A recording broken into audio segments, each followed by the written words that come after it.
Sveiki visi. Šiandien susitikom pakalbėti apie Skulsi, iš esmės apie Skulsi funkcionalumus.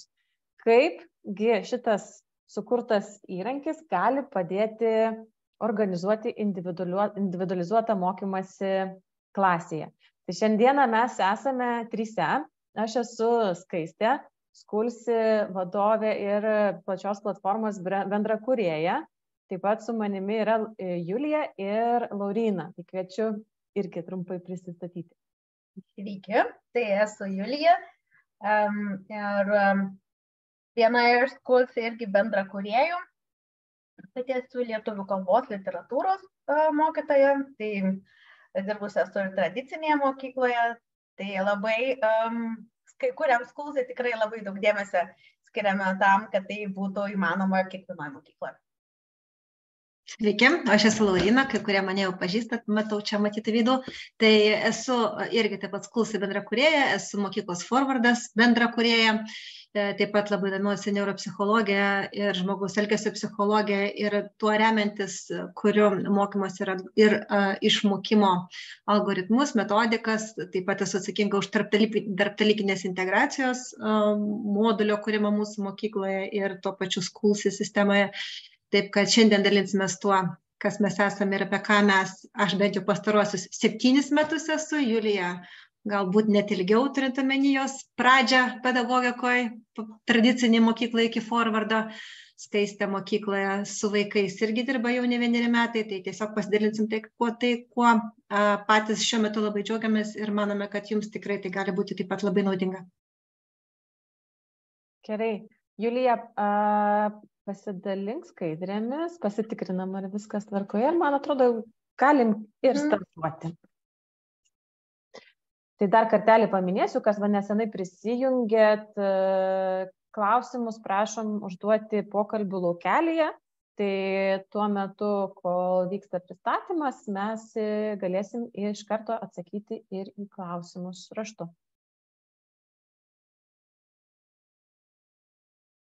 Taip, puikiai, Julija. Viskas matosi, ar ne?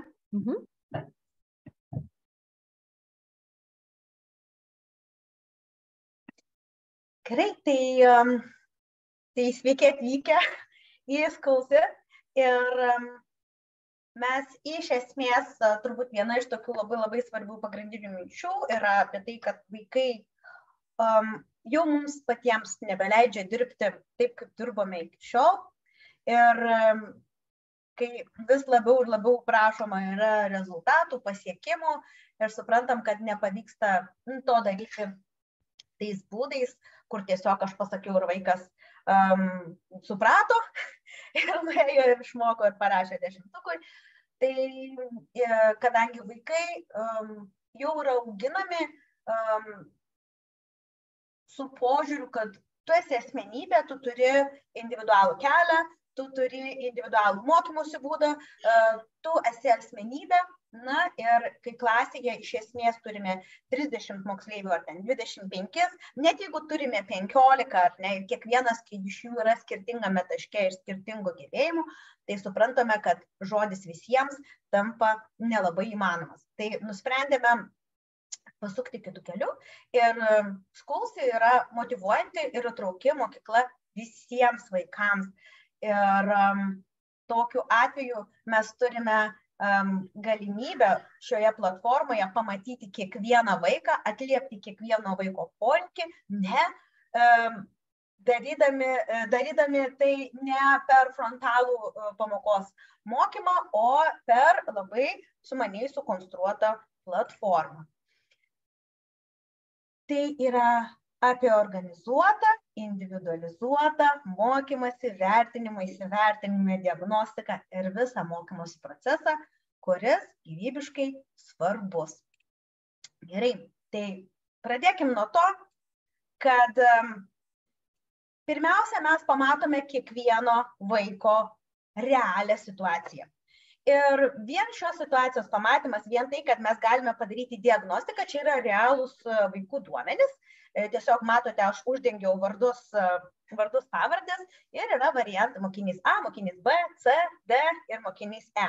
Ir jeigu matote, nėra nei vienos eilutės, yra viena, ar ne, viena eilutė, kuri yra eilutė 13, tai reiškia, kad šitą temą moka visi mokiniai.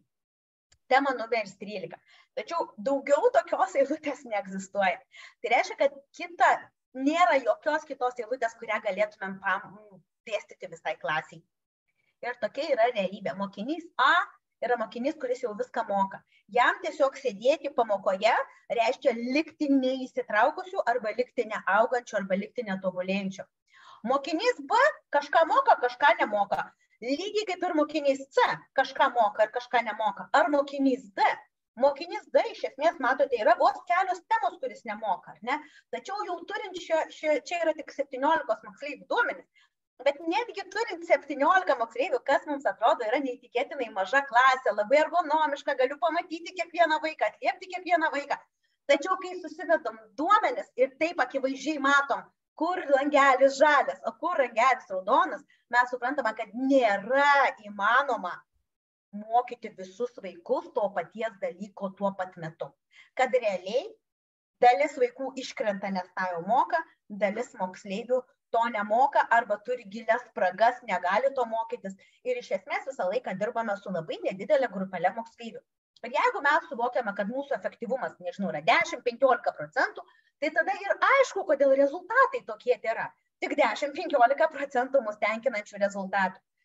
Ir vienoje klasėje turėdami mokinį A ir mokinį E, ar ne, kuris realiai net neturėtų būti iš vis šitoje klasėje. Jis neturi žinių, kad galėtų mokytis toje klasėje, kurioje yra. Ir mes apie tai labai daug kalbėjome, užsiėmimų metu, seminarų metu, viešai kalbėjome, klasės neegzistuoja, tai yra dirbtinis konstruktas. Ir mokytojas nėra Briusas visagalis, kuris galėtų, ir kiekvienam sumesti tas žinias, kurių jums dabar reikia. Net jeigu mes einame į diferencijavimą, net jeigu mes einame į išskaidymą lygmenimis žinių, vis viena iš tos sistemos iškrenta nemaža dalis moksleivių, kurie tiesiog grįžta iš PPT ar ne, su išvada pedagogiškai apleistas vaikas. Ar iš tiesų turintis tokias spragas, kad net negali judėti tolyn. Ir mes ar galime leisti savo dabar palikti visą klasę ir eiti su tuo vaiku ir su juo dirbti atskirai? Ne, nėra tai įmanoma. Ir šita platforma sukurta su ta mintimi, kad negalime prašyti iš mokytojų to, kas nėra realu. Dirbti, tegul ir su maža klase, bet su tokių skirtingų gebėjimų, su tokiomis skirtingomis žiniomis turinčiais moksleiviais, nėra įmanoma. Ir čia dedame labai aišku tašką. O tai kas yra įmanoma? Kas yra įmanoma, yra turėti medžiagą, kur kiekvienas vaikas matytų raudonas langelis, žalias langelis, šitą moku, šito nemoku. Ir greičiausiai mokinys A jau mokysis net ne savo klasės kursą. Jis gaus užduotis, kurios yra daug sudėtingesnės ir judės per temas. Mes gal auginame iš tikrųjų labai gabų šio dalyko moksleivių, ar ne? Ir jeigu į tai neatsižvelgiame, taip žlunga motyvacija, taip moksleiviai pradeda blogai elgtis, taip mes turime klasės valdymo problemas, vietoj to, kad galėtumėm įgalinti moksleivį, dirbti savo lygmeniu ir judėti pirmyn. Ir jeigu mes judame nuo diferencijavimo prie individualizavimo, mes suprantame, kad yra gyvybiškai svarbus jau pats paketas.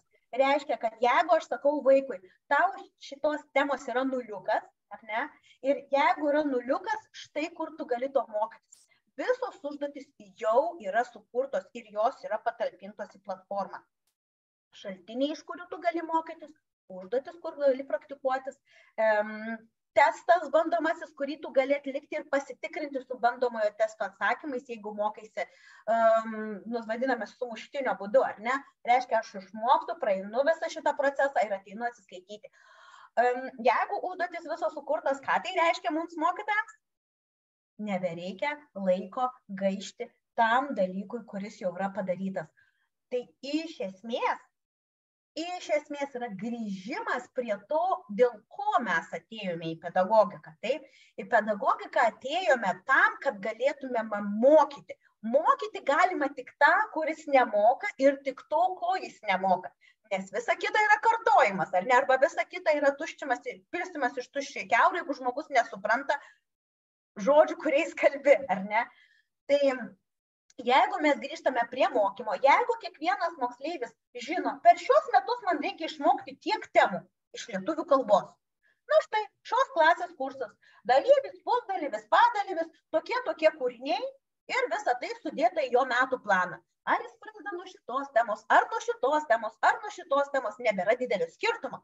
Skirtumas atsiranda vienintelėje vietoje, kad kai vaikas pradeda pats valdyti savo mokymosi procesą, tada nebelieka nei kaltų, nei nekaltų, nei gerai, nei blogai dėstančių mokytojų. Tiesiog mokytojas grįžta į savo tą pirminę rolę, kur iš tikrųjų gali mokyti. Kada aš mokau? Aš mokau tada, kai vaikui pačiam yra neaišku. Jis ateina, sako, štai tiek man buvo aišku, čia man jau nebeaišku, man reikia pagalbos. Ir aš galiu tada iš tikrųjų padėti kiekvienam vaikui. Padėti kiekvienam vaikui ten, kur jis yra, o ne dirbti su hipotetinėmis spragomis visą klasę, kur realiai kaip iš diagnostikos matėme, tai net neegzistuoja. Tai jeigu sutaupome laiko, kur nebereikia kurti užduočių, kur nebereikia ruoštis, kur nebereikia galvoti, kaip dabar visas tas padalinti ir tiems, kurie moka, ir tiems, kuriems nemoka, ar ne, mums atlaisvėja daug laiko. Ir atlaisvėja daug laiko iš tikrųjų jį skirti ne socialiniam darbui, ne klasės valdymui, ne mąstymui apie tai, kaip čia dar labiau užmotyvuoti, užnorinti, įtraukti vaikus, o iš tikrųjų,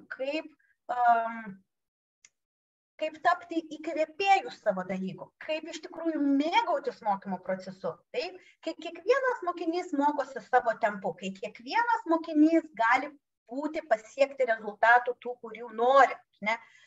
Mokytojas atlaisvėja tiesiog vesti užsiėmimus tiems, kuriems tai yra aktualu. Mėgautis, tapti savo dalyko pardavimo agentų, įkvėpti moksleivius, pamastyti, pagalvoti, pasigilinti, o ne tiesiog iškalti, atsiskaityti, nes visą šitą dalį galima padaryti ir be suaugusio žmogaus. Ir kita labai didelė dalis, kur mūsų daug energijos išeina, tai būtent klasės valdymas, šitas vaikas nepamiegoja, šitas vaikas nepavalgė, šitas vaikas perkeltas su ketvirtais paskutinius 3 metus, neturi jokių žinių, ar ne? Ir jeigu mes turime visą šitą struktūrą, kur yra diagnostika, kur yra mokymosi procesas, kur mokymosi procesas platformoje aiškiai matomas, šitą temą jau išmoko, šitos temos dar neišmoko, šitai temai išmokti užtruko tiek laiko, šitai temai išmokti užtruko tiek laiko. Jeigu turime visus šitos elementus, mes tampame įgalinti komunikuoti su kitais ugdymosi proceso dalyviais, grąžinti atsakomybę ten, kam jinai priklauso. Jeigu aš turiu 8-oką, kuris neskaito, aš turiu galimybę sakyti, brangieji, apie standartizuotus pamirškim, apie pupą pamirškim. Mes turime 2 metus, galima arba šitam vaikui skirti kažkokį išlyginamąjį kursą, galima su juo dirbti individualiai, bet šiaip bendrai judėti jis negali, jis neturi pradinių klasių kurso.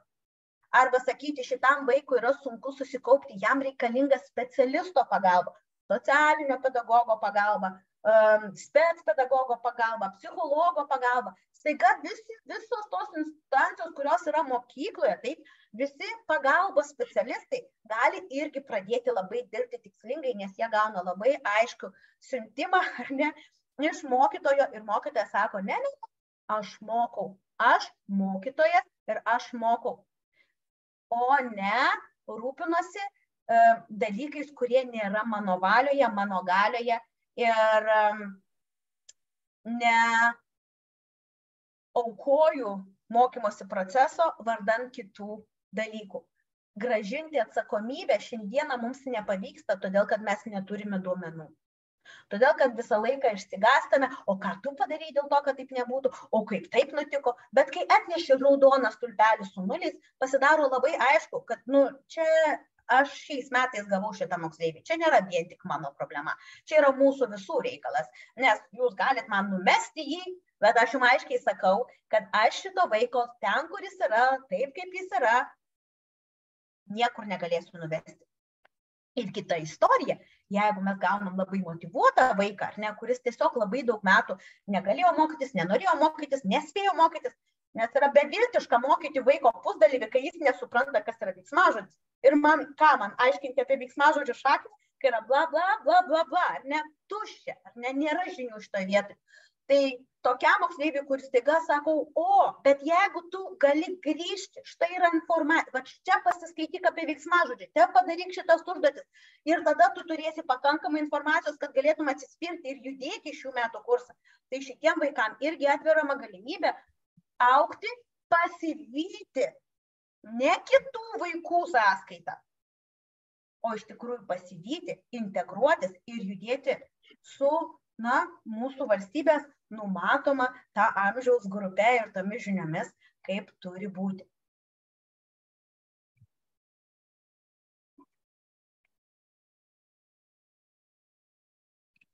Gerai, tai Laurina, man atrodo, toliau tu daliniesi, ar ne? Taip, ar dabar matote? Tik tai palaukit, bet taip, to. Galbūt atsiprašau, čia visi išsijungia.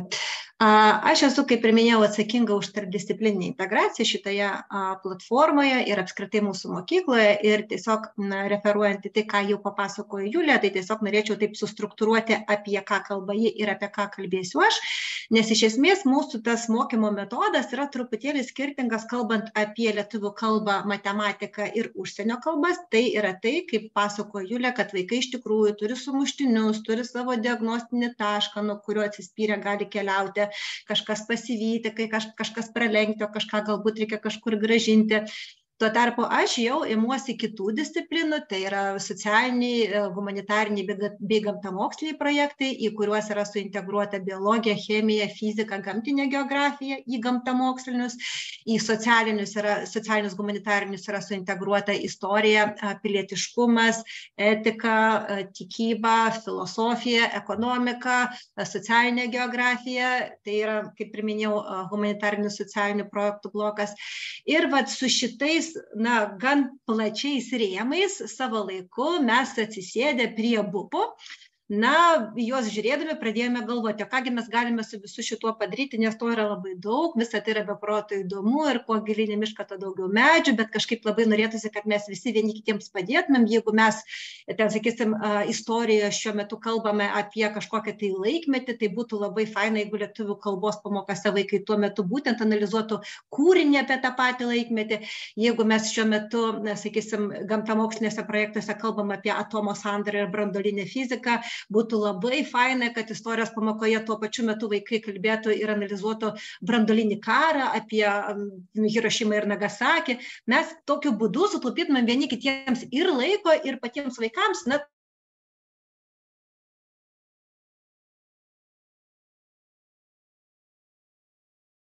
taptų akivaizdu, kad tas pats kūrė himną, nes labai dažnai būna tie vaikų įsivaizdavimai apie tą patį asmenį išsiskiria. Tai kai mes susėdom, kai pasėmėm, pradėjom tiesiog jį karpyti ir klijuoti ir jis mums finale visas tas disciplinas, kurios, kaip aš minėjau, susigrupavo į humanitarinius, socialinius ir gamtamokslinius projektus, mums susidėliojo į tokius 6 periodus, mes savo mokykloje tai vadiname serialu, kaip užaugti žmogumi. Tie periodai yra laike apriboti, vieni ten ilgesni, kiti trumpesni. Vienas ten periodas, teminis periodas trunka ten kažkur tai 5 savaitės, kitas teminis periodas trunka apie visą mėnesį, priklausomai kiek mes ten esame sudėję tų gamtamokslinių ir socialinių temų. Ir kadangi mes nusprendėme, kad šiuolaikiniai vaikai šiaip auga ant serialų, gal netaisyklingai pasakiau, bet iš esmės, taip, jie žiūri serialus nuo ryto iki vakaro ir pradami paklausė vis kažkokį naują serialą pasižiūrėję. Nusprendėm, kad kodėlgi mes negalim padaryti to paties su mūsų BUP-u, su mūsų ugdymo programom, su tuo, ką mes juos mokome.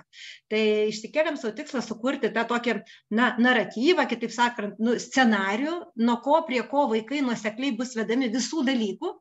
Ir į ką mes norėtumėm juos finaliai atvesti, ką jie norėtų suprasti, pasižiūrėję filmą, kuris vadinasi, mūsų socialiniai gamtamoksliniai projektai.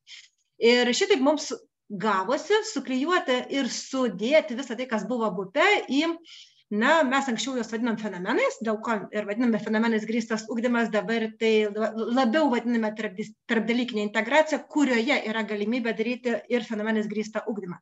Tai tie 6 periodai, tie 6 sezonai yra, kaip jau ir matote čia šitoje skaidrėje, pirmas sezonas yra skirtas tam, kad realybės žemėlapis, tam, kad vaikai apskritai išsiaiškintų, kokios disciplinos tame filme dalyvauja, kokiegi herojai, ką kiekviena iš šitų disciplinų iš tikrųjų filme ruošiasi daryti ir kaip mums, jeigu mes norime toliau šitą filmą žiūrėti, kaip mums mokėti suprasti to herojaus kalbą. Tai čia prisistato visos disciplinos, tai sakysim, humanitariniuose, socialiniuose projektuose prisistato istorija, geografija, pristato savo įrankius, kad jeigu tu norėsi suprasti, ką aš filme pasakosiu, tai tu turi žinoti, kas yra žemėlapis, tu turi žinoti, kas yra laiko juosta, tu turi žinoti, kas yra sąvokų žodynas, nes jeigu tu nesuprasi kažkokių žodžių, kuriuos aš pasakysiu, tai būtų gerai, kad tu tą žodyną pas save po ranką turėtum. Gamtamoksliniuose projektuose gamtamokslininkai taip pat prisistato, sakysim, chemikai sako, kad, jeigu norite sudraugauti su chemikais, tai kaip minimum turėtumėte prieš akis visada turėti Mendelejevo lentelę. Fizikai sako, jūs kaip minimum turėtumėte turėti sistemą savo galvoje, žinoti, kaip kokie vienetai vadinasi, nes mes viską užkoduojame tam tikromis raidėmis, o tos raidės reiškia kažkokius reiškinius, greitį, aukštį ir taip toliau ir panašiai. O biologai sako, kad jeigu jūs norite nerti į mūsų tą gamtinį pasaulį, vis tiek jūs turite šiek tiek suvokti tą taksonominį medį, kokia gyvybės forma, iš kur prasidėjo ir kur ta šaka nukeliavo toliau. Tai vaikai iš esmės yra supažindinami su visomis disciplinomis ir įrankiais, kurie yra reikalingi toliau serialo žiūrėjimui. Ir tada visi neriame į loginę viso ko pradžią, nuo kogi viskas prasidėjo, pradžios istorija, kur gamtamoksliniai projektai pasakoja nuo didžiojo sprogimo iki Homo sapienso atsiradimą, visą šitą laiko juostą, praeina, pasižiūri, kas kada formavosi deguonis, kada atsirado vanduo, kada atsirado gyvybė, kaip ta gyvybė užsimeskė, kaip jinai vystėsi ir kaip finale visą tą gyvybę evoliucijos dėka, užsibaigia tuo, ką mes šiandien vadiname Homo sapiensu. Tai jau kažkas atsiranda intriga, seriale kaip užauginti žmogų, kad Homo sapiensas yra kažkas, kurį pasirodo dar reikės auginti, kad gamta vien tik tai nepadarė šito darbo, reiškia, mums kažką reikės daugiau padaryti. Tuo tarpu socialiniai humanitariniai mokslai pradeda analizuoti visą, kaip sakant, mūsų istoriją per savo paties tašką. Kas aš esu ir kodėl aš toks esu. Tai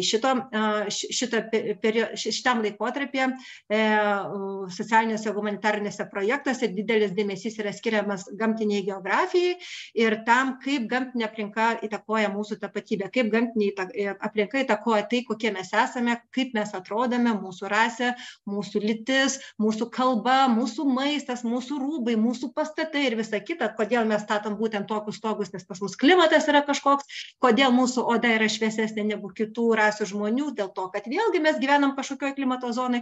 Žodžiu, išpreparuojame viską, kas galėtų būti susijęs su mano kaip žmogaus, tapatybė, kuri yra dar susijusi su gamta. Ir tuo pačiu pradedame analizuoti, kaipgi mes, iš tikrųjų, kaip žmonės gyvename, nes taip visiškai grubiai paėmus, tai visi gamtamoksliniai projektai yra skirti tam, kad mes išsiaiškintumėm, kaip mes, kaip gamtos dalis, mes žmonės funkcionuojame ir kiek mumise yra gamtos ir kaip tie gamtos dėsniai mumise visgi reiškiasi. O humanitariniai socialiniai projektai yra skirti tam, kad mes išsiaiškintume, kaip mes kaip sociumo mažiausi elementai funkcionuojame sociume ir kaip sociumas mus įtakoja, kaip mes esame tokie, kokie esame tik dėka to, kad užaugame krikščioniškoje, o ne musulmoniškoje aplinkoje, kodėl mūsų istorija, ką su mumis padarė ir ką padarė su kitomis tautomis. Mes istoriją, pilietiškumą, ekonomiką, tikybą, etiką naudojame kaip disciplinas, kurios mums duoda labai daug pavyzdžių analizai. kodėl taip atsitiko. Va žiūrėkite, istorijoje žmonės buvo tokie, jie padarė ir tą, pagalvojo, kad jie gali sau tą leisti, bats karas, bats pralaimėjo, bats pažiūrėkime, ką turi. Na tai ta prasme, jau disciplinas iš esmės siūlo vaikam mini filmukus apie tai, kad, na žiūrėkite, mes visi žmonės, mes visi turim poreikius, tos poreikius kažkaip turime tenkinti ir iš viso to kažkas atsitinka. Nu tai kaip ir minėjau, humanitarinėse socialiniuose projektuose eina kalba apie tai, kad, na, pabandykim pradžioje išsiaiškinti, kas mes esame dėka to, kad gimėme būtent čia, būtent po šitą saulę, būtent lygumų krašte, būtent ežerų krašte ir taip toliau ir panašiai. Trečias sezonas, trečias laikotarpis visoje mokykloje, nes, kaip ir minėjau, šitos temos yra skirtos ne tik gamtamokslininkam ir socialininkam, bet ir visai mokyklai, kad jie žinotų, apie ką šiuo metu vaikai mokosi šiose disciplinuose. Tai visi kiti dalykai šiuo metu pas mus, na, mus stebia gamtamokslininkus ir socialininkus ir jau po truputėlį irgi bando savo tam tikras veiklas, ten knygų pristatymus ir visus kitus, na, tos grupinius užsiėmimus jau traukyti pagal tai, po tą kepurę, kuri šiuo metu mokykloje vyksta pas gamtamokslininkus ir socialininkus. Tai trečias laikotarpis yra skirtas tam, kad mes sužinotumėm, iš ko viskas sudaryta. Gamtamokslinėse mes pradedam nuo kvarko, o pereinam, kas yra kvantinė fizika, toliau pereinam prie chemijos, prie molekulės, prie atomų, protonų, paskui pereinam prie ląstelės, nuo ląstelės prie organų, nuo organų prie embriono, nuo embriono prie vaisiaus, nuo vaisiaus prie žmogaus. Ta prasme, iš esmės, visa, kas yra aplinkos, yra sudaryta iš kažko ir, na, kaip ta sandaros grandinė iš tikrųjų gamtoje egzistuoja, tai vat mes čia atkoduojame tą sandaros grandinę per save, iš ko ir mes tame tarp, nu, esame sudaryti, nes mes esame gamtos kūrinys kaip nekaip, o socialiniai gamtamoksliniai projektai tuo metu analizuoja, iš ko sudarytos žmonių grupės ir kaip jos tarpusavį gyvena, kas tose grupėse iš esmės turi, sakysim, didelę reikšmę, ten demografija, lytis, vėlgi rasė, tam tikri, sakysim, migraciniai procesai ir taip toliau, ekonomika, resursai, kas toje visuomenėje priiminėja sprendimus, nu, tuos, kurie tampa visiems privalomi, kas yra lyderiai, kokie tie lyderiai būna, geri, blogi, ar tai yra demokratija ar nedemokratija. Tiesiog kaip visuomenės yra sudarytos iš kokių elementų ir kaip tie elementai nulemia visos visuomenės, sakysim, tolimesnė dinamika. Ketvirtas sezonas yra, mes analizuojame per visas disciplinas apie įvairias sąveikas, kaip va tos dalelės, apie kurias mes išsiaiškinam tarpusavėje, na, santykiauja. Gamtos moksluose tai didelė jau reikšmė čia įgauna fizika su savo 4 fundamentaliom sąveikom ir fizika keliauja per tai, kad mes visi esame veikiami 4 fundamentaliųjų sąveikų - gravitacinės, elektromagnetinės, stipriosios ir silpnosios, ir vėlgi per fizikos mokslą, per chemiją, per biologiją mes pamatome, kaip ta gamta mumis finaliai įtakoja ir kas galų galia ta gravitacija ir kodėl jinai pasirodo nėra Žemės magnetizmas. Pasirodo, gravitacija yra visai kitas dalykas. Nes, na, čia jau mūsų asmeniniai pastebėjimai, kiek iš tikrųjų skirtingų žmonių yra skirtingai suvokia žodį gravitacija. Tai gamtamoksliniuose projektuose yra apie tai, socialiniuose projektuose jau yra apie tai, kaip žmonės vis dėlto, kai resursai yra riboti, na, Žemė yra ribotas resursas, mes suprantame, kad ne visi turi naftos, ne visi turi medienos, ne visi turi kažkokių politinių ir kitokių galių, tai resursai yra riboti, bet mes visi vis dėlto poreikius turime ir vienų poreikiai yra didesni, kitų mažesni, kaip mes kokiais būdais tos poreikius tenkiname. Ar mes mokame susitarti vieni su kitais, ar mes vis dėlto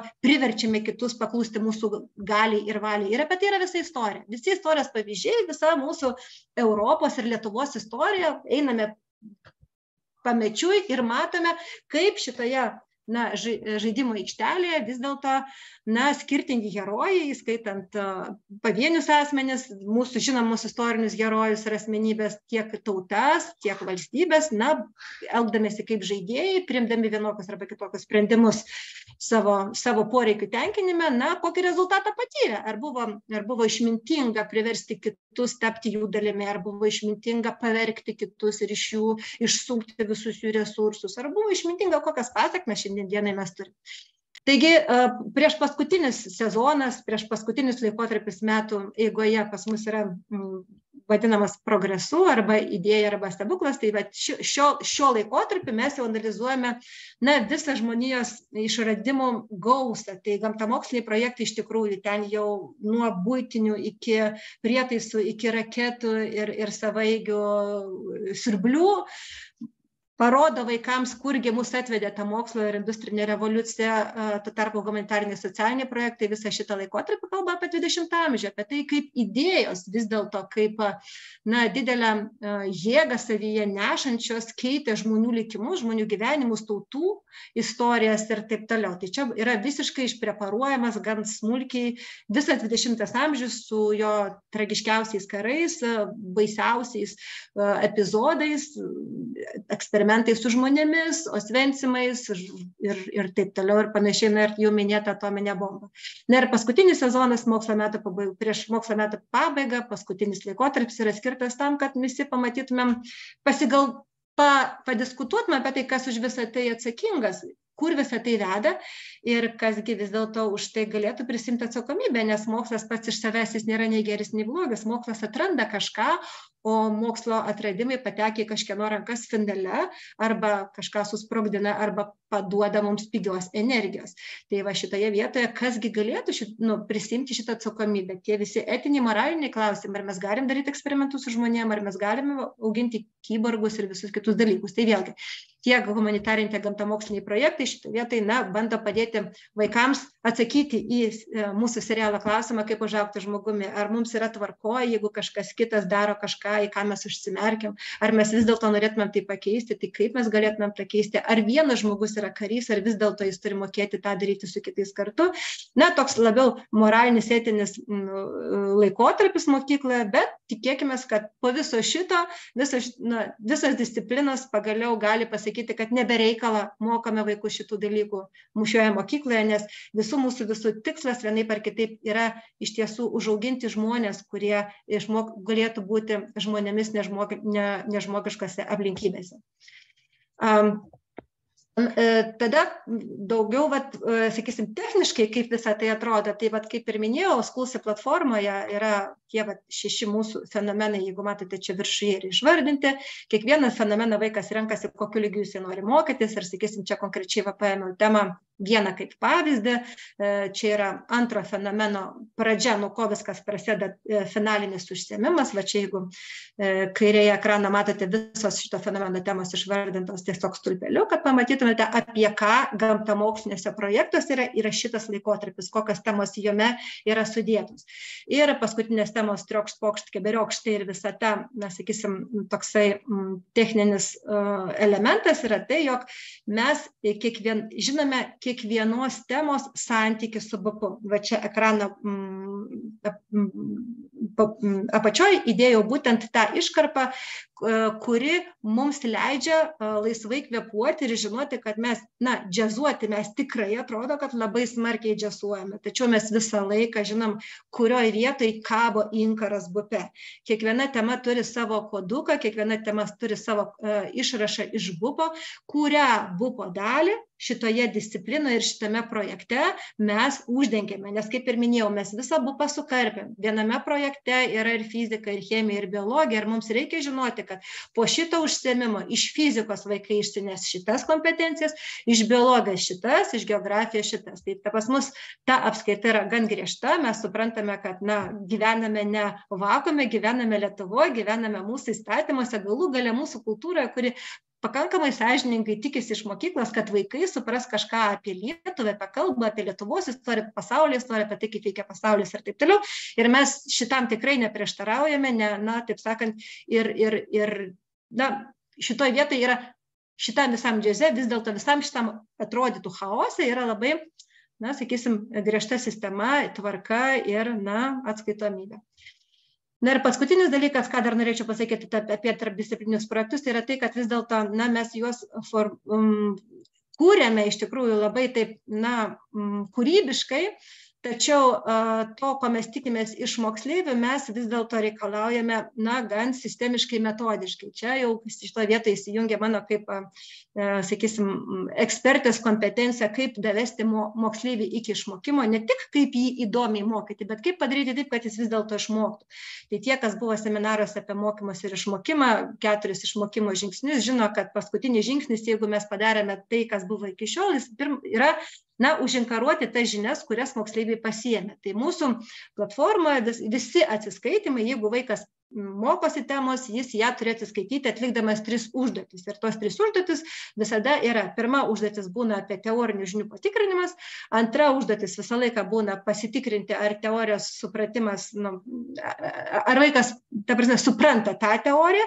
Ir trečia užduotis būna visada pasikartojimas, nes mes puikiai suprantam, kad vaikai patys pasikartojimo neužsiiminės, todėl čia jau mūsų kaip pedagogo atsakomybė, jeigu mes norim, kad jie užinkaruotų, užtvirtintų savo žinias, mes karts nuo karto turim vis dėlto paklausinėti jų to, ką jie pakankamai nesenai dar buvo išmokę.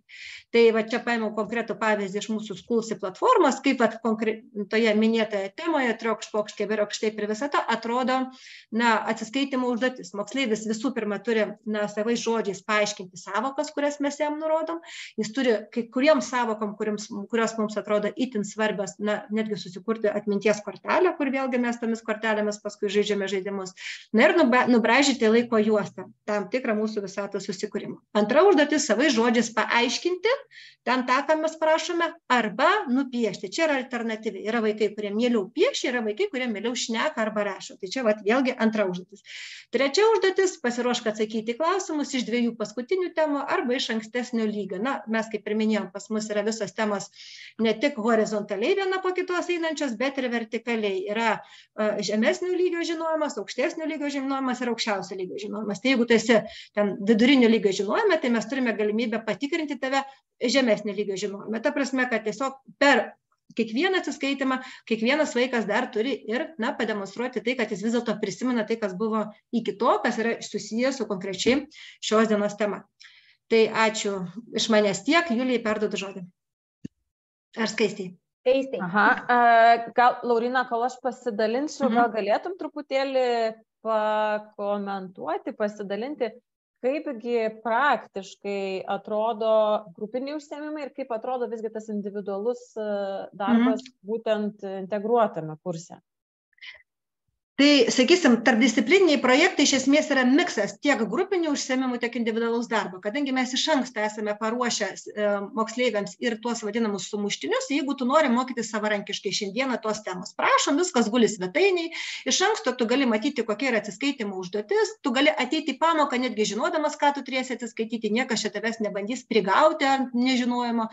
Matai, ką turėsi atsiskaityti, sėdė pamokoje, gali klausyti, gali neklausyti, gali žiūrėti filmukus, kurie ten yra sudėti, gali skaityti ten tos dalykus, kurie yra prašyti svetainėje. Ta prasme, kad yra toksai savotiškas pradubliavimas ir tiems, kurie nori dalyvauti pamokoje, ir tiems, kurie nori mokyti savarankiškai. Tik tiek, kad mes visada vaikams sakom, žinai, jeigu tu nori mokyti savarankiškai, greičiausiai tam, kad atsakyti tos klausimus, tau užtruks labai daug laiko pražiūrėti tuos filmukus, paskaityti tos vadovėlius ir taip toliau ir panašiai.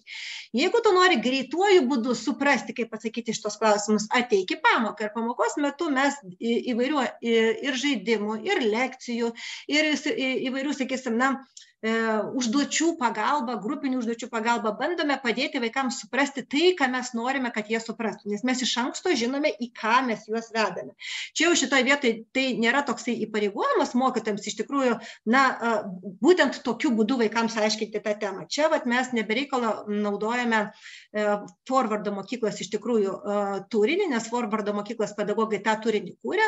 Schoolsy sistema, jinai duoda tą visą tokį rėmą, skėti temas, tos laikotarpius, kurie mokykloje bus šiuo metu. Tuo tarpu jau Forvardo mokyklos pedagogai kūrė savo turinį ir juo dalinasi.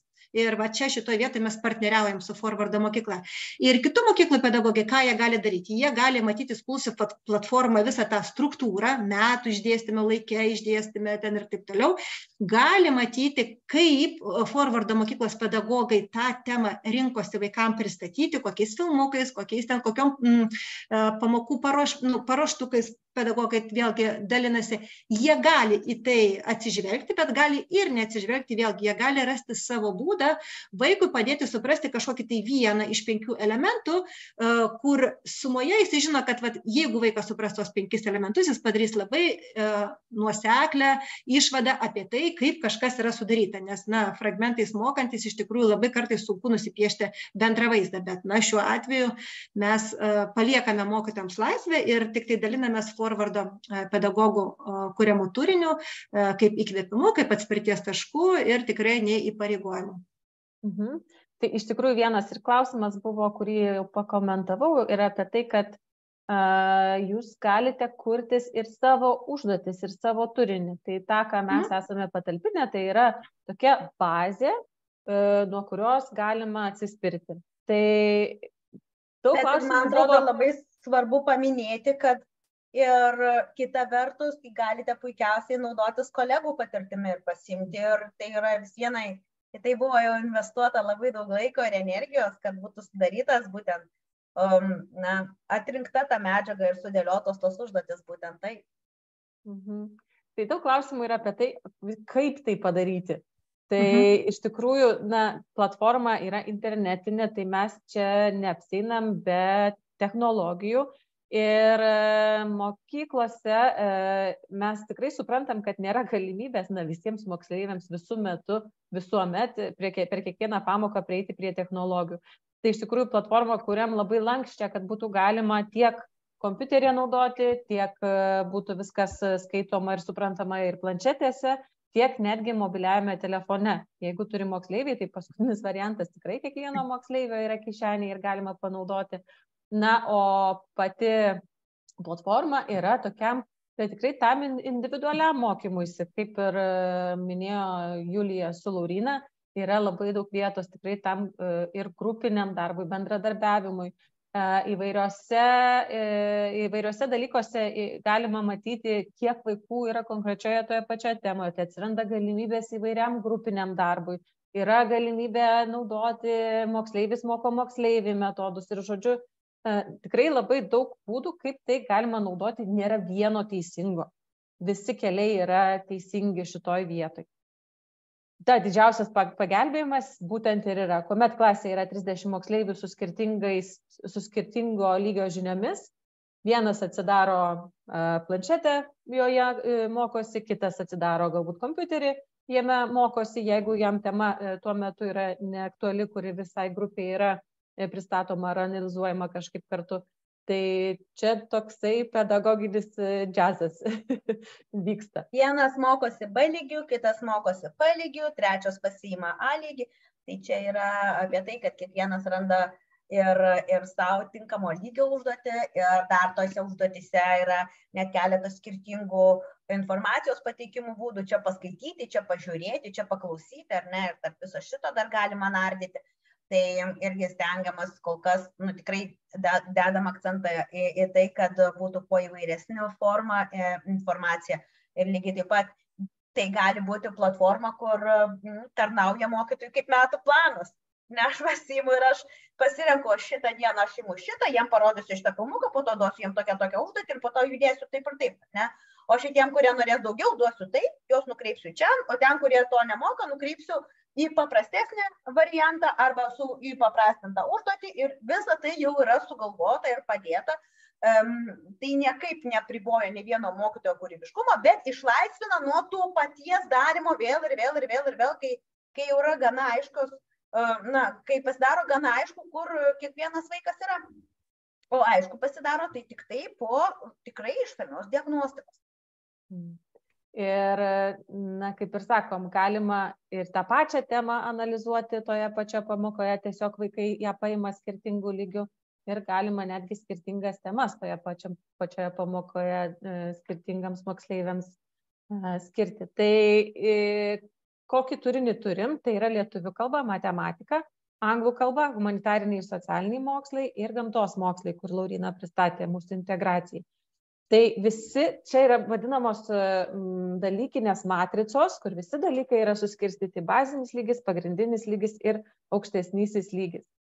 Ir visas tas turinys jau yra prieinamas, mūsų ta vadinama bazė visų lygių ir moksleiviams atliekama diagnostika. Tai visą laiką atlikus diagnostiką moksleiviams yra užskaitomos tam tikros temos, tai jie mato savo tokį asmeninį žemėlapį netgi skirtingose mokomosiuose dalykuose. Kiek procentaliai bazinio lygio aš jau esu pasidengęs ir galiu keliauti toliau ir kiek aš esu galbūt pagrindinio, gal net aukštesnio lygio. Ten esu nužygiavęs tose temose, kur man yra įdomiau.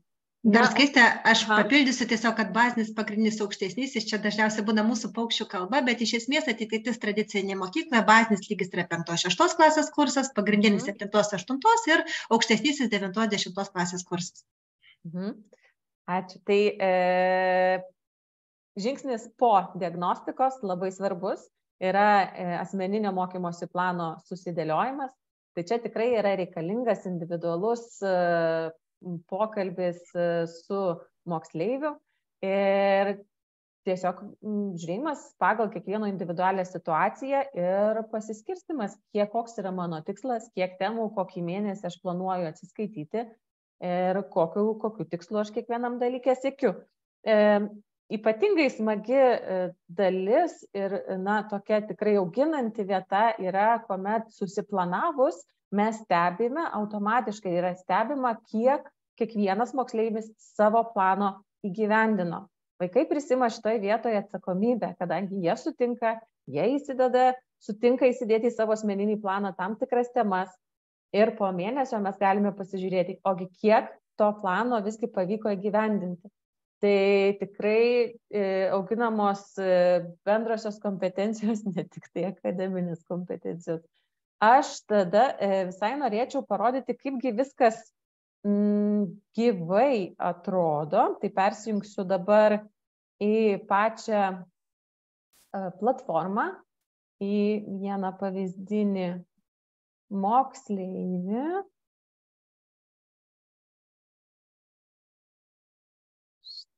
Tai matot dabar, ne? Taip. Tai pradedu nuo matematikos dalintis, tai iš tikrųjų matematika yra, taip labai puikiai matosi konkretus mano žinojimo lygis, tai aš matau visą matricą ir matau, kokias temas aš jau moku ir kokias man dar reikia pasidengti. Ir pagal mano diagnostiką man atsidaro langeliai ir kiekvienas moksleivis gali visiškai savivaldžiai pradėti mokytis temų ten, kur galbūt liko spragos, arba keliauti toliau, jeigu jau yra pažengę toliau. Tai čia yra sudėta 5-10 klasės temos ir labai stengiamės, planuojam iš tikrųjų iki kitų mokslo metų atnaujinti matematikos visą mūsų kursą sudėtą pagal naują bendrą ugdymo programą. Lietuvių kalba yra suskirstyta irgi į atskiras sritis. Ir sudėlioti yra kūriniai. Lietuvių kalboje yra tikrai daug vietos moksleivių pasirinkimui. Tai pavyzdžiui, aš galiu pasirinkti, kaip aš noriu, kaip Julija ir minėjo, ar aš noriu žiūrėti, ar aš noriu skaityti, galbūt aš noriu kūrinį klausyti, o galbūt aš noriu visus 3, kad geriau suprasčiau, apie ką buvo kūrinys. Ir tada yra 9 galimybės man pasirinkti kaip moksleiviui, kokiu būdu aš noriu atsiskaityti šitą kūrinį. Tai gramatika lygiai taip pat sudėliota lygiais, komunikacijos įvairios temos moksleiviams, ir teorija irgi tam tikrose lygiuose, kaip papildomi dalykai arba kaip pagrindiniai dalykai, kurie reikalavimi kaip bazinis, pagrindinis ir aukštesnysis. Anglų kalba yra sudėliotos temos pagal tarptautinę skirstymo sistemą ir čia irgi yra toks užduočių bankas, kur moksleiviai gali atsidaryti ir eiti praktikuotis konkrečius gebėjimus konkrečiam šitam lygyje. Socialiniai ir gamtos mokslų projektai. Aš kaip moksleivis matau, kokį aš esu lygį pasiekęs. Tai čia irgi yra sprendimas, kad moksleiviai visada mato pilną apimtį, kiek man reikės išmokti iki pat 10 klasės. Jeigu aš esu moksleivis, kuris siekia tik tai 10 ir yra be galo įdomi man humanitarinių ir socialinių mokslų sritis, tai aš sieksiu iki 10 klasės visas temas atsiskaityti 10. Tai reiškia, visi langeliai mano bus užžymėti. Lygiai taip pat yra ir su gamtos mokslais. Metų planas, tai kaip jis atrodo gyvai, tai kartą per mėnesį susėdus su arba atskirais dalykininkais, arba su kuratorium arba auklėtoju, moksleivis susidėlioja savo mėnesio planą. Tai galima ir kelis mėnesius į priekį susidėlioti arba kartą per mėnesį. Čia jau tikrai irgi yra jūsų apsisprendimas, kaip jūs norite tą daryti. Pasirenkam labai paprastai dalyką, pasirenkam, kokį kūrinį mes norime mokytis ir tada jau tas dalykas atsiranda mano plane ir aš kaip moksleivis prisijungęs jau matau ir galiu sekti savo planą ir galiu nukeliauti ir mokytis. Taip, ir yra matomas mano asmeninis progresas. Grįžtu aš tada vėl į prezentaciją. Taip, gal kažką pakomentuoti, Julija su Laurina, norite iš klausimų, kurie atkeliauja pas mus? Čia mačiau paskutinis klausimas prabėgo, kad o jeigu vaikas neatsiskaito, tai kas kontroliuoja, ar jis vis dėlto bus išmokęs pagal bupą kažką. Tai, kontroliuoti tai nėra mokytojo iš tikrųjų atsakomybė. Mokytojo atsakomybė yra padėti vaikui mokytis, matyti, kur vaikas yra, tą rodo platforma, taip kokioje vietoje, kokiam kūrinys yra užstrigęs ir iš kurio kūrinio jis vis dėlto neatsiskaitė. Ir jis gal sekantį susiplanavo kūrinį ir dar sekantį, bet visi pas jie yra neatsiskaityti. Visą tai matoma kiekvieną dieną šitoje platformoje ir kas prisiims kontrolę, to ir sąžinės reikalas šitoje vietoje bus. Tai šitoje vietoje vis dėlto, mokytojas gali prisimti trečdalį atsakomybės turėtų prisimti moksleivis, trečdalį atsakomybės galėtų prisimti tą aplinką, kuri vienaip ar kitaip padeda tą moksleivį motyvuotis arba nemotyvuotis kažką mokytis arba ne.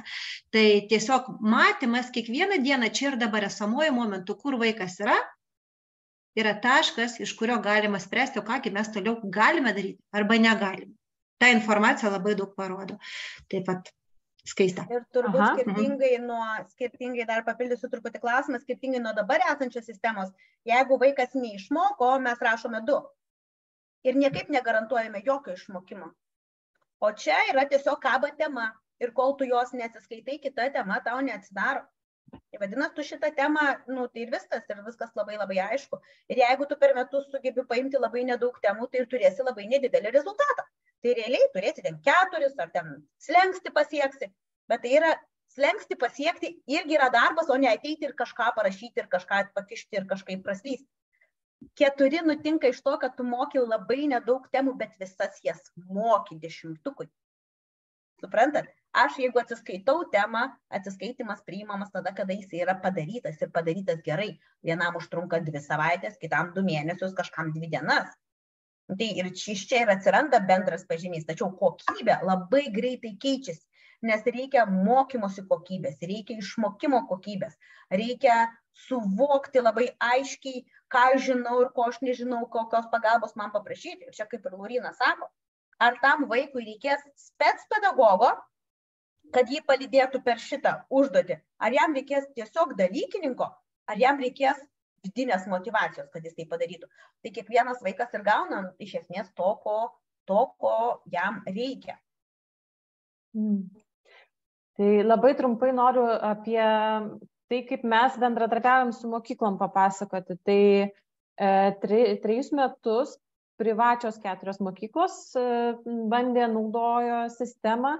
Ir nuo šių mokslo metų mes jau dirbame ir su valstybinėmis mokyklomis, tai 3 mokyklos šiemet prisijungia, tokios pirmos, pačios drąsiausias, su kuriomis mes keliaujam šitą kelią. Ir tai turim ir progimnazijų, ir gimnaziją turim vieną.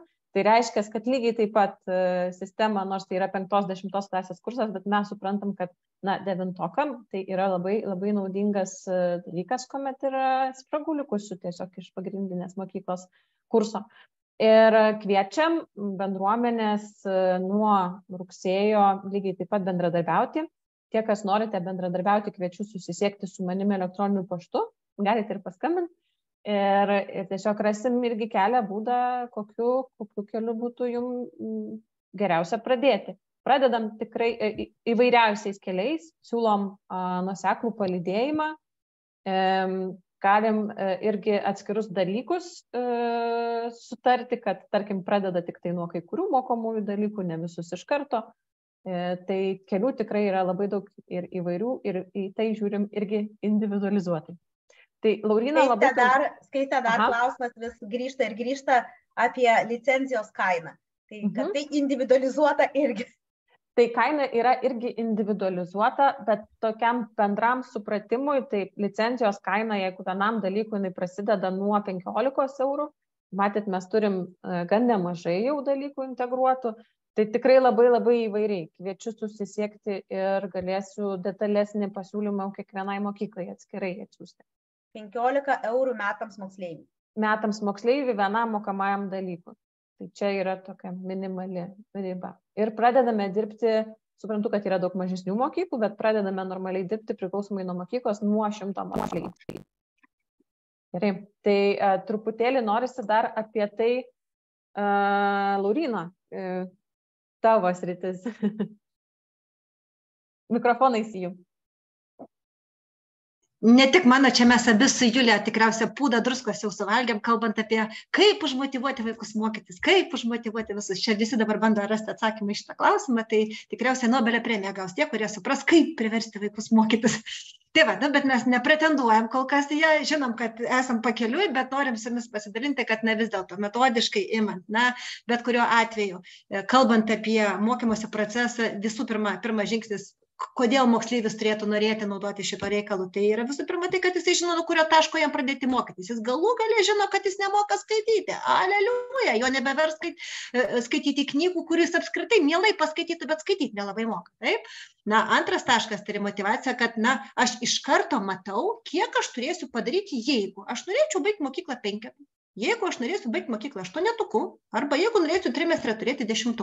Pilna apimtis žmogui iš karto suteikia ramybę, kad, tai čia tik tiek, gerai, čia susiplanuoju, čia tiek mėnesių liko, čia tiek pamokų reikia, čia tiek paskui, liuks, viskas, aš noriu 10, arba noriu 3, arba noriu 5.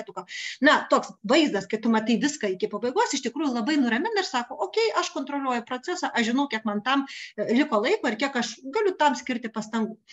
Taip pat kiekvienoje temoje matau, kiek turėsiu atlikti ir kokį vertinimą iš tai gausiu. Taip, nes kiekvienoje temoje iš anksto yra įdėta, kokią užduotį turėsi atlikti. Manęs niekas negaudo ant nežinojimo. Aš iškart matau, kokių sąvokų manęs paklaus, kokį paaiškinimą aš turėsiu duoti, ta prasme. Irgi viskas iš anksto sudėta, atsidarai, jeigu mokysi šitą temą, turėsi papasakoti šitą ir parodyti šitą. Viskas aišku, čia tik tiek, aš tikrai tą temą noriu daryti, net ne ten, sakysim, 4, o netgi galbūt netgi ir 7, nes 7 užduotis, man atrodo, pakankamai nesudėtinga. Čia ir dabar aš galiu žiūrėti, ant kiek aš galiu savo skirti resursą, priklausomai nuo to, ant kiek ta tema mane domina. O gal aš noriu ją iki 10 pavaryti. Ir čia ir dabar aš iškart galiu atsidaryti užduotis 10 ir sakyti, aš dar ten 2 puslapius paskaitysiu, bet atsakysiu į 10 vertą klausimą. Lygiai taip pat, jei norėsiu... Laurina, iš esmės dar truputį įsiterpsiu, pasidarai bandomąjį testą, kur pasitikrini visus atsakymus ir labai aiškiai žinai, su kokiu pasirengimu eini laikyti atsiskaitimo testą, kuris jau irgi yra įkeltas ir reikia mokytojui paimti ir paduoti vaikui jiems.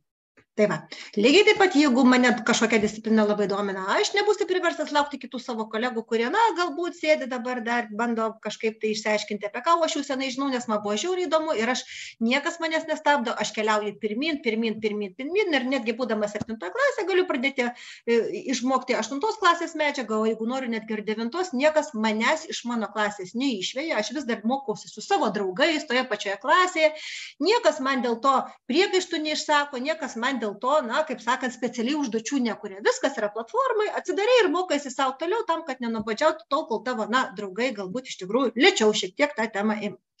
Tai va, mokymosi medžiaga, kaip minėjau, viskas yra vienoje vietoje, atsidarai, panaviguoji, tema sunkesnė, tema lengvesnė, noriu iš lengvesnės pusės atsiskaitinėti, prašom, viskas padėta. Ir darbas su informacija ir kartojimas, temą gali atsiskaityti tada, kada susiplanuoju, tai yra išsikeliu asmeninius mokymosi tikslus ir atsiskaitau, tai jaučiuosi tam pasiruošęs. Tai reiškia, kad jeigu man sunkiai sekasi įsikirsti ten į kažkokią tai matematikos temą, aš toje temoje galiu sėdėti dieną, galiu sėdėti 2, galiu sėdėti savaitę, galiu sėdėti 3 savaitės, tol, kol aš jos nesuprasiu, tol aš jos neatsiskaitysiu. Tai reiškia, kad aš mokausi be spragų.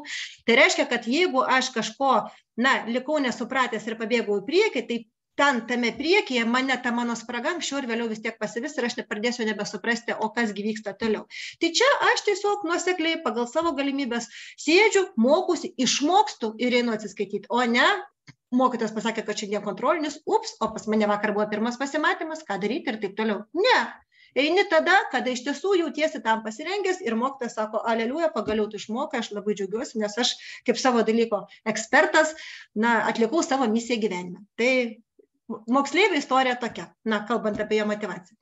Kalbant apie mokytojo motivaciją šitoje platformoje, tai čia ta pati istorija, tik tai truputėlį iš kito kampo. Tai istorija tokia, kad tu visada matai, nuo kurio taško vaikas, kuriam taške pasibaigia vaiko žinojimas. Ir tu nebėgi prieš traukinį, nesivelki iš paskos, tu esi grinai tame taške, kur baigėsi vaiko žinojimas. Ir tu galėjai jam daug ką pasiūlyti, nes platforma lygiai tą pačią sekundę, kai tu žinai, kokiame taške yra vaikas, yra pasakyta, žiūrėk, tu jį gali mokyti žingsnį atgal, ir tu gali mokyti į žingsnį į priekį. Tau yra paruoštos visos užduotis, tau yra padėta visa medžiaga. Labai svarbu žinoti, kokiam taške tas vaikas yra. Motivacija, vėlgi, visada matau viską vienoje vietoje, matau vaiko individualią pažangą. Kadangi mokinys pats pasirenka, kokiam pažymį nori atsiskaityti temą, ar jis nori sunkesnių lygių ar lengvesnių lygių, tai vėlgi, šitoje vietoje turiu galimybę efektyviau išnaudoti savo resursus ir nespausti iš tų, kurie nenori būti spaudžiami aukštesniam pažymiui, nesitikėti iš tų, iš kurių neįmanoma tikėtis, vėlgi geresniam pažymiui. Tai šitoje vietoje vėlgi viskas yra ramu, aišku, kur koks vaikas kokiam lygiui pasirinko atsiskaityti ir jeigu dešimtukininkas šiandien nori atsiskaityti šešetukui, jis atsiskaito tik šešetukui, tu jau žinai, kad jis tiek šiandien iš tavęs te prašo. Ir viskas tau ramu, nes nešvaistai savo laiko tam, kam šitas dešimtukininkas šiandien dienai galbūt neturi ūpo, galbūt sveikatos, o galbūt motyvacijos. Tai va, matau kiekvieną vaiko individualią pažangą, matau, kur tobulėti, jaustis pasitenkinimą savo profesijos. Va šita vieta, kad tu visada matai, kokia konkreti pagalba iš tavęs galima yra šitam konkrečiam moksleiviui, tau leidžia iš tiesų jam padėti ir pamatyti, ar tau pavyko jam padėti, ar ne. Jeigu nepavyko, tai ko man trūksta, gal aš kažko nežinau, gal šito vaiko, sakysim, interesų sritis ar hobį yra susijęs su mano dalyku, gal aš galėčiau dar ir tokiu būdu jam padėti, bet tu žinai, ko jam reikia. Klausimas, ką tu gali pasiūlyti. Ir jeigu nori, tu tobulėjai. O jeigu tau labai puikiai gaunasi, tu džiaugiesi, kad tu galų gale dirbi tai, ko tu visą gyvenimą svajojai dirbti.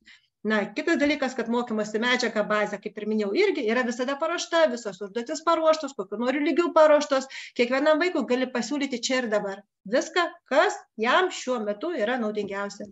Ir darbas informacija ir kartojimas, tai reiškia, kad sistema yra suprogramuota taip, kad patys vaikai galbūt jie nesikartos kažkokių dalykų, bet per atsiskaitimo užduotis, per kitus, sakysim, tam tikrus programinius dalykus, jie yra priversti pasikartoti ir plus jie negali nusirašinėti.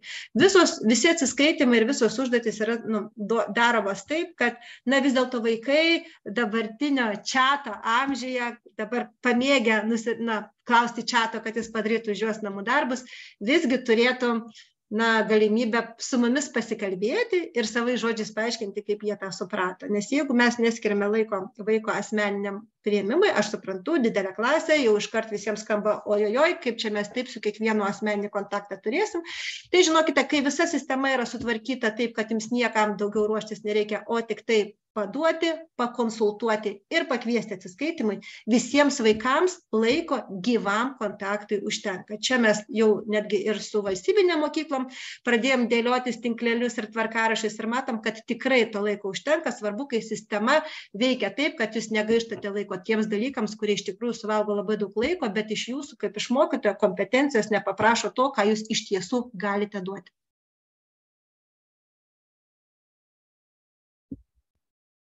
Ačiū labai, Lauryna, ir iš tikrųjų mes truputėlį jau viršėm laiką, tai keli galbūt klausimai yra, Julija, kuriuos norėtum įgarsinti, o aš kviečiu užsirašyti elektroninio pašto adresą ir susisiekti tiem, kam yra įdomu.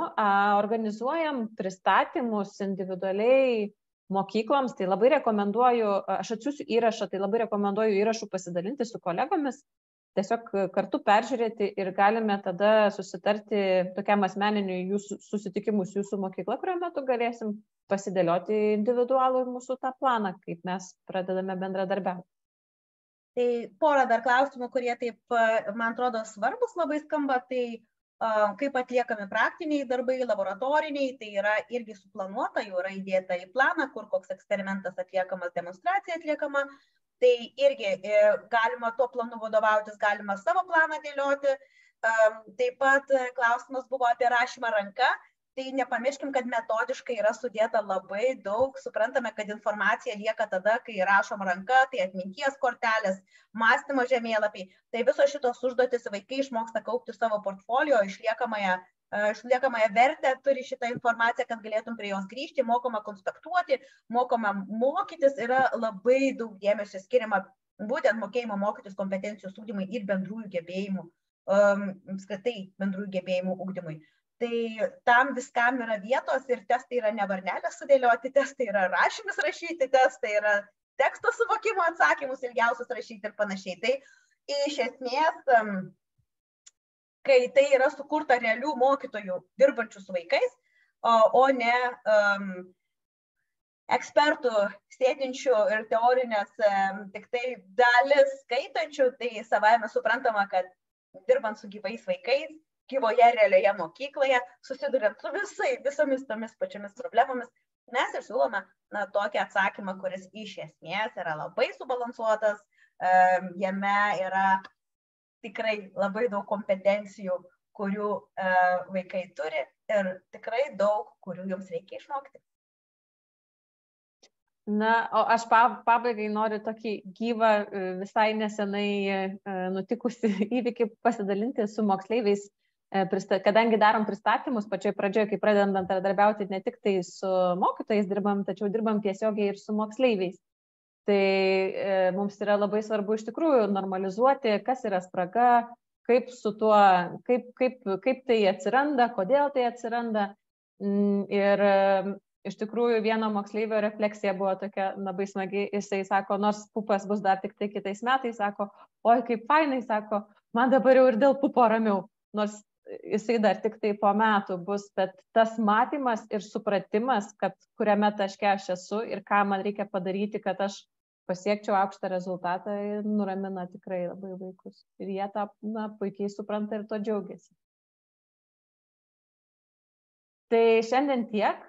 Ačiū visiems, kas taip gausiai prisijungėt, įrašų pasidalinsim ir lauksiu susisiekiant ir lauksime kitose mūsų pasidalinimuose. Iki malonaus. Ačiū labai. Visą. Iki.